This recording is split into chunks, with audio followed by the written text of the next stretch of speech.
Good morning বন্ধুরা। আজ 16 September মঙ্গলবার।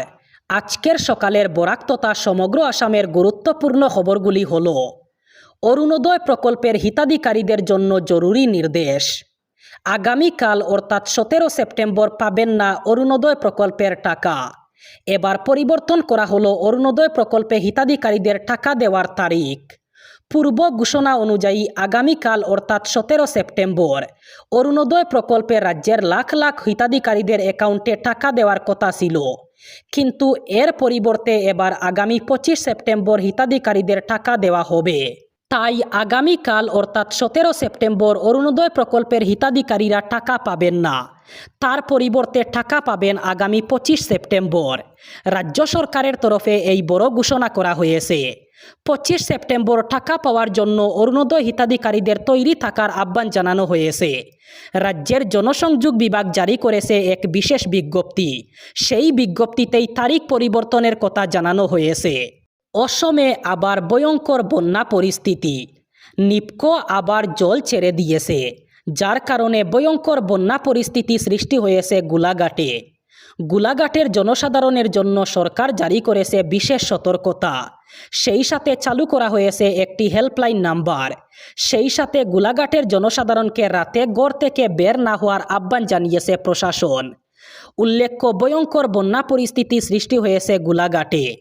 রাজ্য সরকার গোলাঘাটের জনসাধারণের জন্য সতর্কতা জারি করেছে। ভয়ঙ্কর রূপে বৃদ্ধি পাচ্ছে ধনশিরি, দয়াং, গেলাবিল ইত্যাদি উপনদীর জলস্তর। স্বরূপতার বুকাখাত রাজস্ব চক্রের জনসাধারণকে সাবধান থাকার আহ্বান জানিয়েছে প্রশাসন। অসমে যদি নেপালের মতো পরিস্থিতি হয়, তাহলে মানুষ সবার আগে অখিল গগৈয়ের গড় ভাঙবেন। কারণ সন্দেহযুক্ত নাগরিককে সমর্থন করার কারণে অসমিয়া মানুষ অখিল গগৈয়ের উপরে রেগে আছেন। গতকাল এভাবেই মন্তব্য করলেন রাজ্যের মুখ্যমন্ত্রী ডক্টর হিমন্ত বিশ্ব শর্মা। তিনি বলেন, আমার কারণে অসমে নেপালের মতো পরিস্থিতি তৈরি হবে না। যদি অসমে নেপালের মতো পরিস্থিতি তৈরি হয়, তাহলে তার কারণ থাকবে বিরোধীরা। কারণ তারা সন্দেহযুক্ত নাগরিককে সমর্থন করেন। আর এর কারণে যদি অসমিয়া মানুষরা অসমে নেপালের মতো পরিস্থিতি করেন, তাহলে মানুষ সবার আগে অখিল গগৈয়ের গড়টা ভাঙবেন, মামার গড় ভাঙবেন না। মামা ভাগ্নের সম্পর্ক ভালো। মুখ্যমন্ত্রী বলেন, কারণ সন্দেহযুক্ত নাগরিককে সমর্থন করার কারণে মানুষ অখিল গগৈয়ের গড় ভাঙবেন। রাজ্যে উচ্ছেদ অভিযান নিয়ে আবারও হুঙ্কার দিলেন রাজ্যের মুখ্যমন্ত্রী ডক্টর হিমন্ত বিশ্ব শর্মা। যে কোনো মুহূর্তে রাজ্যের 126টি সমষ্টিতেই চলবে উচ্ছেদ। কোনো কারণে এবার বেদখলকারীদের অসমে থাকতে দেওয়া হবে না। বেদখলকারীদের তালিকা প্রস্তুত করে ফেলেছে প্রশাসন। এবার কোনো ধরনের আগাম সতর্কতা না দিয়েই চলবে প্রশাসনের বুলডোজার। গতকাল সন্ধ্যায় মুখ্যমন্ত্রী ডক্টর হিমন্ত বিশ্ব শর্মা এক সংবাদ সম্মেলনে বলেন, এবার কোনো কারণবশত রাজ্যে বেদখলকারীদের থাকতে দেওয়া হবে না। যে কোনো মুহূর্তে রাজ্যের 126টি সমষ্টিতে চলবে প্রশাসনের উচ্ছেদ অভিযান। বেদখলকারীদের তালিকা প্রশাসনের হাতে প্রস্তুত। এবার কোনো ধরনের আগাম সতর্কতা না দিয়েই রাজ্যে চলবে প্রশাসনের বুলডোজার। গত কয়েকদিনের বৃষ্টিপাতের ফলে বরাক নদীতে আবার জলস্ফীতি দেখা দিয়েছে। এবার বরাক নদীর জলস্তর বিপদসীমা অতিক্রম করল। শিলচর অন্নপূর্ণা ঘাটে বরাক নদীর বিপদসীমা 19.83 মিটার। গতকাল এই বিপদসীমা অতিক্রম করেছে জলস্তর। বরাক নদীর জল বিপদসীমার উপর দিয়ে বইতে শুরু করায় সব ধরনের ফেরি সার্ভিস বন্ধ রাখা হয়েছে। অভ্যন্তরীণ জল পরিবহন বিভাগের শিলচর ডিভিশনের এক্সিকিউটিভ ইঞ্জিনিয়ার এক নির্দেশে বরাক নদীতে থাকা সবকটি ফেরি সার্ভিস বন্ধ ঘোষণা করেছেন। বরাকের জলস্তর বিপদসীমা অতিক্রম করার ফলে কাছাড় জেলাসহ গোটা বরাক উপত্যকায় আবার বন্যার আশঙ্কা দেখা দিয়েছে। পোস্টার, ব্যানার আর দেওয়াল লিখন এখন পুরনো কায়দা। বুটের আগে বিহারের ময়দানে এবার জমে উঠেছে এক অন্যরকম লড়াই। এটিএম কার্ড বনাম চেক বই। রাজনৈতিক দলগুলি অভিনব কৌশলে ভোটারদের কাছে নিজেদের প্রতিশ্রুতি পৌঁছে দিতে চাইছে। জনসুরাজ, যা প্রশান্ত কিশোরের দল, তারা প্রথমবার বুটে নামছে। তারা এনেছে এক অভিনব পরিবার লাভ কার্ড। দেখতে একেবারে এটিএম কার্ডের মতো। কার্ডে লেখা রয়েছে দলীয় প্রতিশ্রুতি, যুবকদের চাকরির নিশ্চয়তা, প্রবীণ বিধবা এবং প্রতিবন্ধীদের জন্য পেনশন, মহিলাদের জন্য স্বল্প সুদের ঋণ, 15 বছর পর্যন্ত বিনামূল্যে শিক্ষা এবং কৃষকদের জন্য সহায়তা। অন্যদিকে কংগ্রেস আরজেডি জোট এনেছে প্রতিশ্রুতির চেক বই। এর পাতায় পাতায় রয়েছে পরিবার প্রতি বছরে 25 লক্ষ টাকা পর্যন্ত বিনামূল্যে চিকিৎসা, বিধবা, প্রবীণ এবং প্রতিবন্ধীদের মাসে 1500 টাকা ভাতা, স্কুল ছাত্রছাত্রীদের জন্য ফ্রি ট্যাবলেট, 200 ইউনিট পর্যন্ত ফ্রি বিদ্যুৎ, ভূমিহীন পরিবারকে জমি এবং মহিলাদের মাসে 2500 টাকা। বছরের পর বছর ধরে আটকে থাকা সাহারা ফান্ডের টাকা ফেরত নিয়ে এবার বড় নির্দেশ দিল দেশের শীর্ষ আদালত। সুপ্রিম কোর্টের বিচারপতি সূর্যকান্ত এবং বিচারপতি জয়মাল্য বাগচির ডিভিশন বেঞ্চ স্পষ্ট জানিয়ে দিল, সাহারা ফান্ডে বিনিয়োগ হওয়া 5000 কোটি টাকা, যা বর্তমানে এসিবিআই অথবা সেবির কাছে রয়েছে, তা এবার বিনিয়োগকারীদের ফিরিয়ে দিতে হবে। দীর্ঘদিন ধরে টাকা ফেরতের দাবি তুললেও এতদিন কার্যকর হয়নি।